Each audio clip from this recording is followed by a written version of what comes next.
ไปแหละผมก็ลูกสาวลูกสาวเหนื่อยเนาะโอ้ย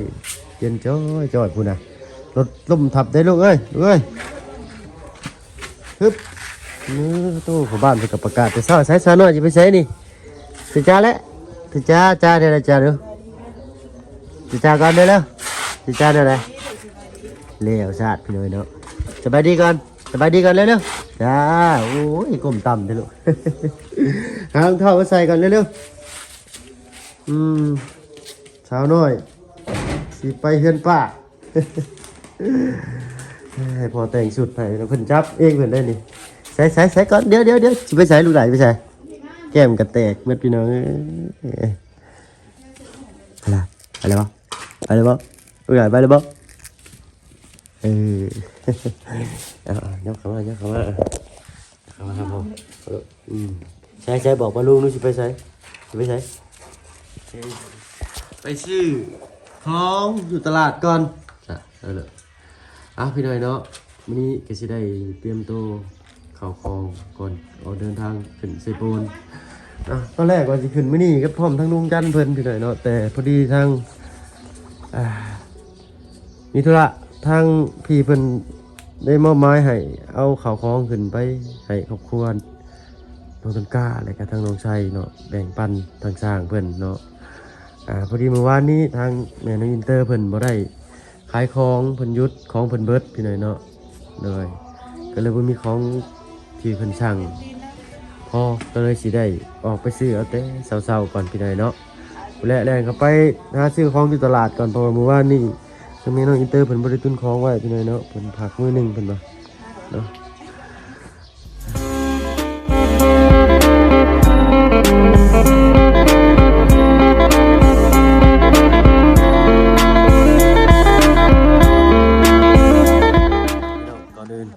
กับทักทายเด้อพี่น้องเด้อเนาะกับทักทายสบายดีผู้ใหญ่ใจดีและ FC เบิร์ดทุกท่านที่เข้ามาหับมาชมช่อง YouTube บ่เพิ่งเคยหลายคือเก่าพี่น้องเนาะบ่ฝั่งไทยฝั่งลาวหรือว่าทั้งฝั่งต่างประเทศก็ยินดีต้อนรับเข้าสู่ช่อง YouTube บ่เพิ่งเคยหลายเช่นเคยพี่น้องเนาะอ้ายปากออกตรวจพี่น้อยเนาะจักองศาก็ค่อนข้างสิบ่หนาวบ่ได้แต่ว่าเย็นอยู่เนาะแดดกำลังออกคือสิบ่หนาวดอกมื้อนี้เนาะเอาตอนแรกว่าสิเดินทางขึ้นเซโปนพร้อมลุงมื้อนี้พี่น้อยเนาะแต่พอดีทั้งข่าวของที่ทั้งพี่เป็นสั่งไว้มันมีเนาะเราจำเป็นต้องไปซื้อข่าวของมากะเกียมเนาะเพราะว่านี่ในนั้นเพิ่นของเบิดเนาะก็ต้องเป็นมื้อนี้ไปซื้อของมาอะไรก็เป็นมื้ออื่นบ่แล้วพี่น้อยเนาะสิได้เดินทางขึ้นพร้อมทั้งบ่าวบุญสารวัตรเนาะให้ทางลุงจันทร์เพิ่นล่วงหน้ากันไปก่อนพี่น้อยเนาะคือเก่าคือเดิมเนาะพุ่นแหละผู้พ่อกันอยู่เซโปนเนาะแต่มื้อนี้พาเป็นอินเตอร์ไปตลาดก่อนพี่หน่อยเนาะอินเตอร์ไปน้ำมันหนูสบายดีกันสิไปนะสบายดีแล้วก้มจนนั่นเด้อสบายดีถึงจ้าไปเดี๋ยวแม่ก็อยากไปเลยนี่ปุ๊กนี่ลูกยากเนาะแล้วมันขึ้นนี่ลูกได้ลูกดีแท้ๆลูกก็ได้เหนื่อยเขาจะไปซื้อยังเนี่ยถามมันนี่ซื้อลูกสิ้นซื้อจามมาแล้วบริมีอย่างเลยใช่บ่ได้เติมของไว้ได้ยันเติมลายกันมันเสียพี่น้องไงเนาะก็เลยเอามาอย่างละหน่อยเมื่อวานนี่พอดีแจกของทางโนตาเพิ่นซื้อให้โดดบ่ได้นั่นเลยบ่ได้เติมของมาเลยลูกขึ้นอย่างฉันเปปาใช่แล้วเอาไหมเอาขนมนะครับเบิ่งดูเอาขนมออกมาเบิดฮะลูกออกมาเบิดหันออกมาเบิดจุงฮะลูกออกมาแต่สามารถเอาไปสู้ไอ้กินนะวะ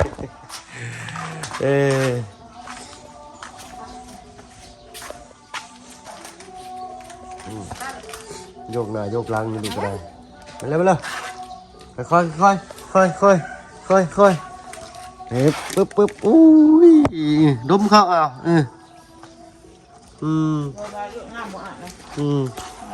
เปื้อนเลยลูกลีนโหลดพอใส่ลีนโหลดเปื้อนอันกระเล็ดได้อยู่พื้นในเท้าจับเอาลูกเนี่ยเสียโหลดลงเนี่ยใส่กะเกิดแม่ว่าจีซักให้คนซักเล็บปึ๊บนี่เขาขี้กระนวดเกิดปะอันจะเกิดก็ต้องใส่ถุงเท้าแม่กันยังไม่ได้ซักให้มี มีเวลาเลยบ่มีเวลาสักให้เด้อ ผมเก็บไว้กดเอาเถอะเอ้ยจะหน่อยมีเงินซื้อได้มาเปลี่ยนตู้สักผ้าเก่าอีเมลจาก1,000-4,000หนูจักตู้ได้มัน1,000ปลายบ่บัด1,000ปลายคือเก่าแล้วตู้สักผ้าเขามีมันแบบ 4,000ซื้อเอาใหม่ก่อน ประมาณ1,000ปลายนี่แหละบัดคือเก่าแล้วเขาบ่มีแทงน้ำมันสิไปเปิดเอาได้จ้ะเราต้องซื้อแทงน้ำก่อนต้องอดเอาเนาะได้เงินได้คันถึงซื้อแทงน้ำมาโฮมไว้ซื้อเสาเถื่อละต้นเพราะได้เฮ็ดรักขมังมัน ไปสิเอายังก่อนกินเท่าได้นี่เนาะก็น้องอันเดียวนะบ่ แล้วก็นอกอันเดียวนี่แหละยืนน้ำปากอะไรอันหนึ่งผูไปเลยผูป้าเลยไปใส่ลูกไปใส่ฮะเอาลูกละลูกจะไปใส่เอ๊ะบืนป้าพี่หน่อยเนาะเอาน้องอินเตอร์ไปฝากไว้น้ำป้าสิก่อนจึงเรียนไปชโนปึ๊บใช่มักก็ได้แค่เห็นรถนี่ตื่นมานี่ก็เอารถกับรถนี่ล่มเนี่ยสุจ้าปุ๊สุจ้ามาดูนะก้มต่ำแท้เอ้ยลังชิบงอบ่เอาอากาศเย็นกับเสียงว่าเสียงจ้ากับเปลี่ยนเนี่ยพี่หน่อยเนาะแต่ไอ้สาวหน้ามุมเนาะแก้มแตกลูกสาวแก้มแตกพี่หน่อยเนาะเอาวันสลินท่ากะโบเศร้าใส่เสื้อเยลโล่เอาพี่หน่อยเนาะพูดแล้วเอาหน่อยอินเตอร์ลงไปฝากกับป้ากันไอ้ลูกสาวแก้มคือเตะ เกือบโบซักให้แม่ซักให้เด้อ ลงเงินป้ามือลงนี่ ออนแอดก็เชียร์ออกเลยมันดังวะ โคตรดัง ลูกสาวยังรุโพดพี่หน่อยนะก็เลยถอดอันนั้นออกป้ากันเลยพร้อมเลย พร้อมแล้วใช่ลูก ใช่พร้อมเลยบ่ลูกหลานพร้อมเลยบ่พร้อมยังโอเคจ้ะโอเคได้โอเคมาไปตู้เอาชนไปลูกไป ไปลงพ่อกันเพื่อนป้าพี่หน่อยเนาะพี่หน่อยเนาะเสียงเพลงแซวแล้วได้ถ่ายบรรยากาศในตลาดในเรื่องเนาะก็ชื่อเป็นที่เรียบร้อยเลยเนาะได้ไข่มา2 แตะได้ก็เนื้อหนังฟังซาดีละพ่อเลยพ่อเท่าชินพ่อ ยืดขาบ่ เจ้าหิวมาได้พ่อโอเคไข่ซาดีว่าเอาลูกชิ้นเลยออกเลยพ่อ นี่ก็ เอาลูกชิ้นเลยออกเลยพ่อ เอาได้แล้วบัดนี้ ไปถ่ายนี่ก็ได้ถ่ายไปเจอแป๊บหนึ่งก็ได้นะเตรียมการเรียบร้อยเนาะใช่แล้ว ไม่เสีย งานกับเอาแม่แป๊บหนึ่งเป็นกระเป๋าป่ะชุดโอ้ได้จุด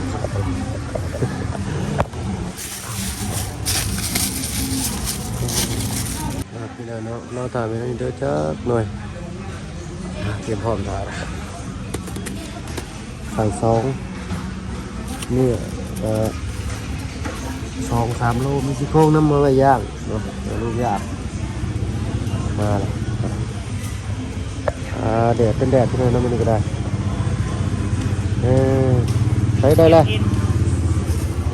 ใส่ดีได้ป่ะเยอะป่ะ เสียเลย ถ้าจะเอาหนูลงมันก็เสียบขาเขาเลย ดูดอก แล้วหนู ว่า ใส่อีกครับ เอาคองกัน พ่อกินไปเลี้ยวครับน้องเป็นกันกระโดดขอไปเฉยเนาะเอารถไลฟ์เป็นพิเศษวันนี้เพราะว่าเป็นมือเปิดเรียนเนาะเป็นวันจันทร์อนุชิตเลยเสียเงินแต่เช้าได้ค่ะเสียเงินแต่เช้าได้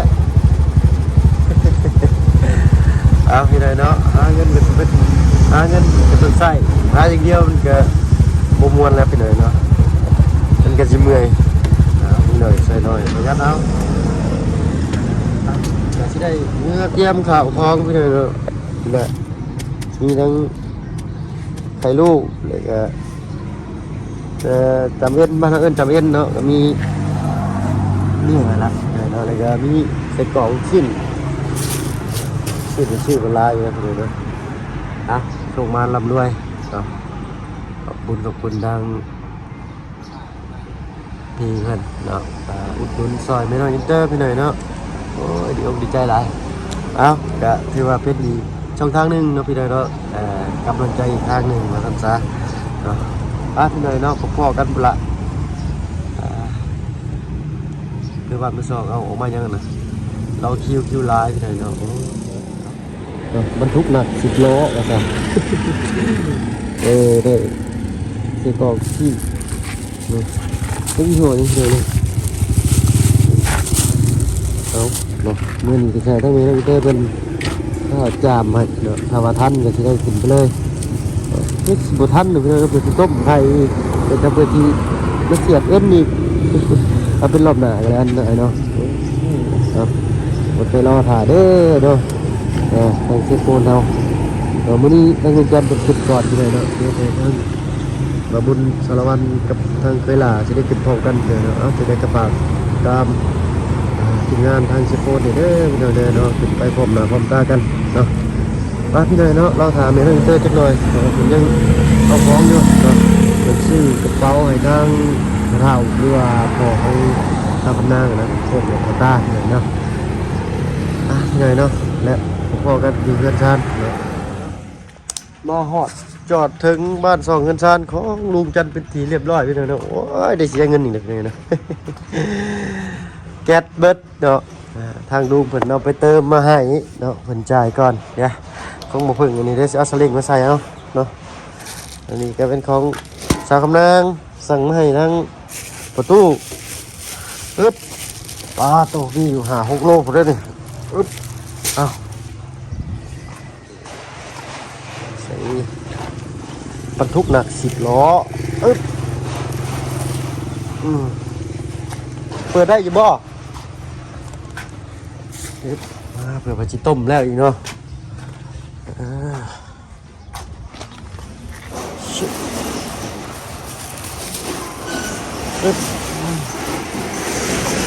เนี่ยมีข้าวพัดสั่งมากินได้1-2 คำตักมาให้ลูกสาวข่าวลูกสาวด้วยจ้ะจะไปลงบ้านลูกสาวบ่ไปลงบ้านลูกสาวบ่ไปคอยลงบ้านลูกสาวบ่เอาขึ้นมากก็จะเอาให้ก่อนกินได้จ้ะโดยป้าเอาขึ้นมากเลยน้องลูกจ้ะบ่ให้บ่ห้องนอกน้อยอินเตอร์ก็ได้ปึ๊บพอดีลุงจันกับป้าเชื่อเพิ่นออกไปข้างนอกเมื่อกี้นี่เลยเนาะเฮ็ดได้ถามบัดดิเฮ็ดได้นี่แหละพี่น้อยเนาะเขาเอิ้นว่าวัยรุ่นทุนน้อยคอยเฮ็ดคอยไป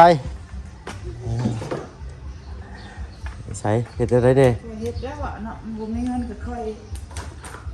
จะน้อยไปแล้นี่กระหม่อเพิ่นมีได้กี่ฝุ่นโอ้ยเดี๋ยวโอ้ล่างสมืออีดอกพี่น้อยเนาะแต่ว่าไว้ข้างในแต่ว่าฝุ่นมันเข้ามาหลายเนาะเอาตอนนี้ก็เพิ่นกำลังสร้างพัฒนาหมู่บ้านอยู่พี่น้อยเนาะกำลังออกมาเพราะท่านนะฝุ่นเพลงมาพี่กับเพลงบาทนี่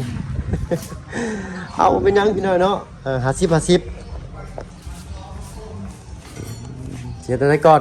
นางไฟไปก่อยไปกับไฟบ่ข้าวมาบ่มาแล้วสิพาไปใช้ตั้งพื้นตั้งไฟก่อนละอันนี้น้องลูกสาว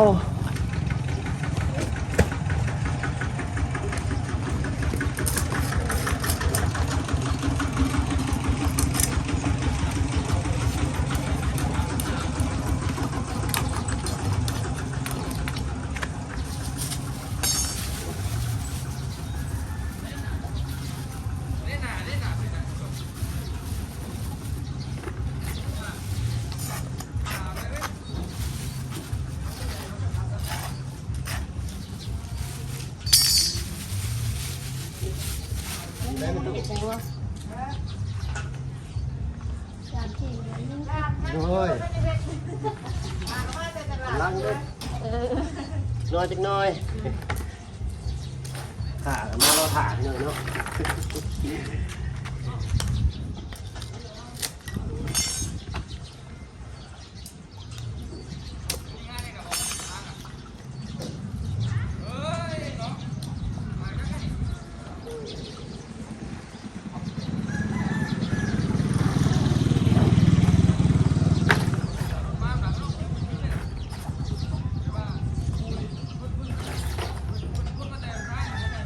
กินทานที่นี่อยู่พี่น้องแต่ว่ามันโอ้ถนัดคือเอามือจับสิบแล้วนี่อยู่จ้ะ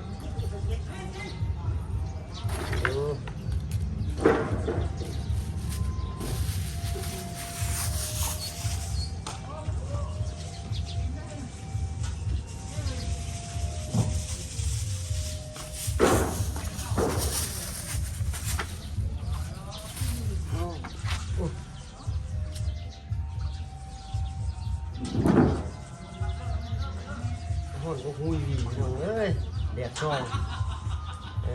ดำเป็นม่วงแล้วบ้าน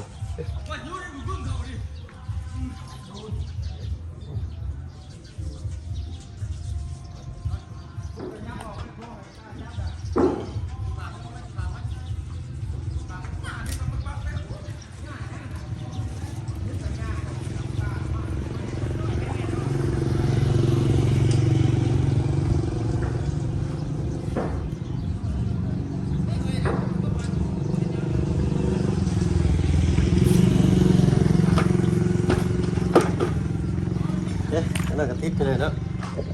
ใส่นี่มันจะต้อง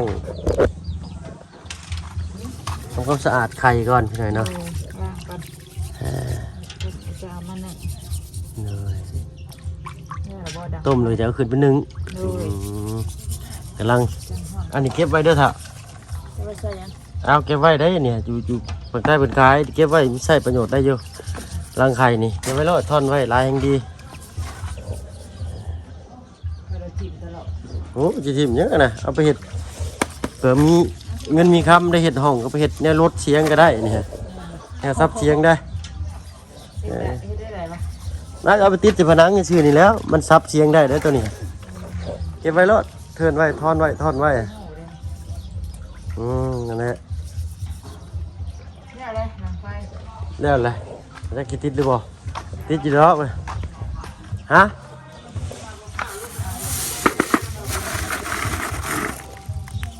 มันจิงใครบ่น้องลุงจันทร์นั่นบ่เอาร้ายบ่กำหนึ่งกำนี่โอเควันนี้ได้พาปลาลุงไปเบิ่งว่าสวนลุงเลยเนาะ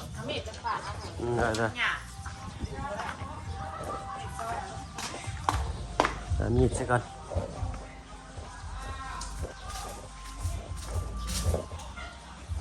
แล้วถามมีดมันมีด้ามนะนี่เด้ไปพี่น้อยเนาะออกไปเบิ่งหัวสวนของลุงเพิ่นเนาะนี่มีแต่ผมมีเกือบใส่นี่เกือบอันนี้เกือบที่คอยซื้อมื้อน่ะคือเบิกไปใส่คันแรก โอ้ยเนาะไปพี่น้องไปพ่อๆกันไปเลยสวนลุงจันทร์ที่ไหนนะโอ้ยงัวเขาหัวเต็มเลยเมื่อกี้นี้เนาะเอาไว้สิคายทางลุงเพิ่นไปใส่นี่อันนั้นเพิ่นก่อนจะเบียนโดยบ่าวบุญเพิ่นไปใส่เป็นในตู้มาดิบ่าวบุญกับอันแม่วินเนอร์ไปใส่โดยเพิ่นออกตลาดคือกันอันนั้นก็ได้พี่น้อยเนาะทั้งป้าซื้อก็ออกบ่าวบุญก็ออกเนาะทั้งบ่าวบุญทั้งลุงจันออกตลาดทั้งตลาดก็ออกตลาดแต่ว่าบ่พ่อบ่าวบุญเพิ่นพี่น้อยเนาะเห็นแต่รถลุงเนาะบ่มีทะเบียนยังบ่ทันได้ว้าวเบิ่งโอเคหัวสวนเนาะหัวสีไข่เนาะต้นข่าบอกมีผลไม้รากไม้ผลพืชหลายเนาะต้นผอกข้าวต้นผอกชมพู่กระจอกกระเจี๊ยบป๊าด เอากระเจี๊ยบไปเห็ดน้ำกระเจี๊ยบตากแห้ง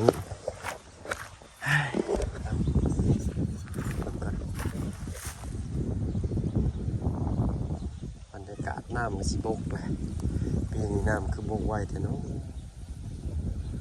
คือว่าพี่น้อยเนาะน้องขุดใหม่สระขุดใหม่ใช้ป้าแต่เสียดายกว่าใครพี่ได้ว่าเฮ็ดไฟใหม่อย่างนี้กัน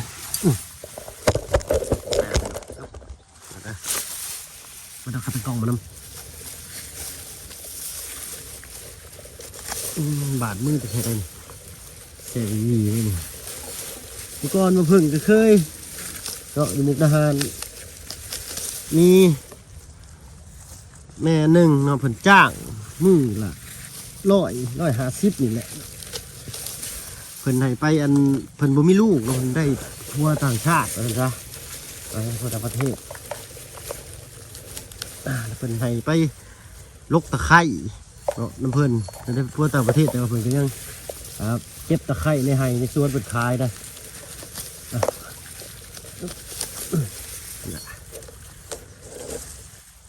หอมๆเลยเอาเพิ่นให้มือ150ก็เอาโอ้150ก็ถือว่าลายได้พี่หน่อยนะมาอยู่น้ำเพิ่นอยู่ทหารก่อนทางบ่เพิ่งสิขึ้นไปอยู่กรุงเทพกับเป็นทางการเถอะนะ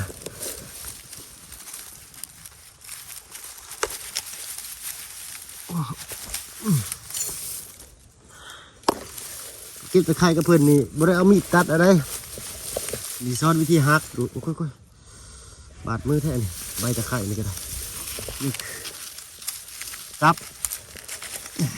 มีทั่วลงเลยกับมุนพักขวดโดดไว้นี่มันบาดมือเสียบได้ยำหนาวซ้ำจะสิพอนี่ใช่เลยเนี่ยเอาเนี่ยอีเตอร์ละกำหนึ่งเอาบ่อนละน้อยเหมือนเขาสิใครเดียวกันบ่อนก็ดีคืองามเป็นพิเศษแค่สินะ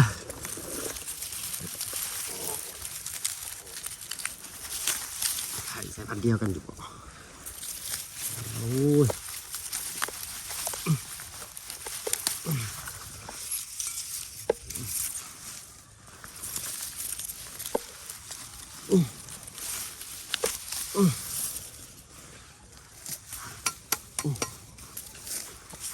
เนาะไข่หิ้งเด็ดแทงแตกกันนะเนาะ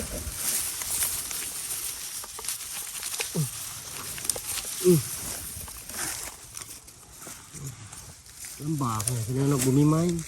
เสียงเกิดเลยเด้อปึ๊บพอละสำนีเนาะเจี๊ยบเจี๊ยบเปรี้ยวเลยไป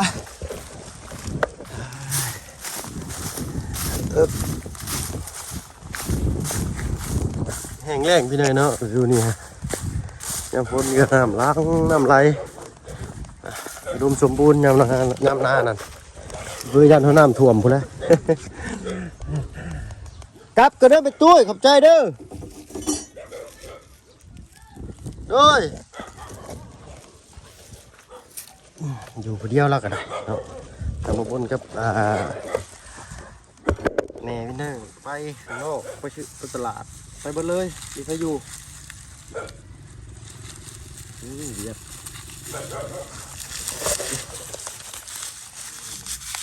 นี่ตะไคร้มัดจุกเลยโอเคไปเบิกแล้วไปให้ทางแม่น้องอินเตอร์เพิ่นสิว่าอะไรสิคือกับโรคพักบัวอยู่บ่ไปเดี๋ยวครับมาล่ะ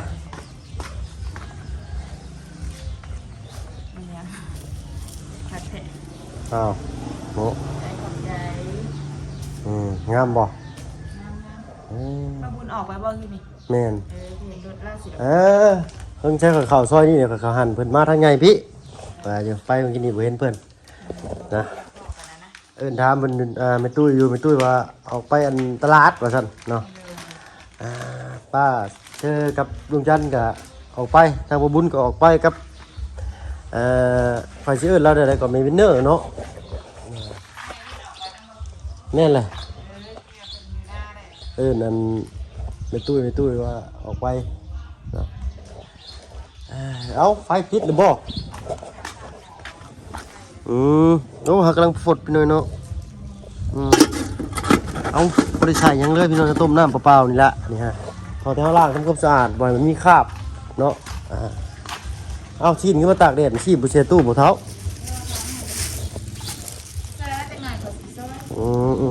เอาอันนี้ก็เป็นข้าวพัดลูกขึ้นมาแล้วป้อนเลยเด้อ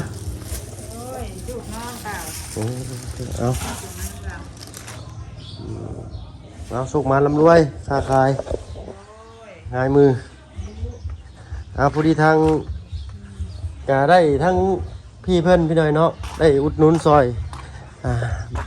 แม่น้องอินเตอร์เพิ่นเนาะก็พอได้มีกำลังใจเนาะสูงต่อว่าซั่นซะเนาะขอบคุณหน่อยเป็นหลายๆเนาะแต่ก็ยังมาอาศัยไปเพิ่งอยู่เพื่อนลุงจันทร์กับป้าเชื่ออยู่เพราะว่าทำเลมันสิดีกว่าเนาะข้างในบ่มีผู้คนเที่ยวสัญจรนะอยู่นี่แค่ในใกล้ทางกี่ฝุ่นแน่ก็สร้างมันพี่หน่อยเนาะเอาน้ำพดเอาว่ากันหลายใจกันห่างทางมาเพิ่งขอตัวลำลาแล้วพี่หน่อยเนาะพรคลิปหน้าเด้อเนาะสำหรับคลิปนี้ไปแล้วพี่น้องดีๆมีแห่งเบิดสุขสุขคนที่เข้ามาชมช่อง YouTube ของผมให้หลายคือเก่าพี่หน่อยเนาะไปแล้วพี่น้องสบายดีจ้ะ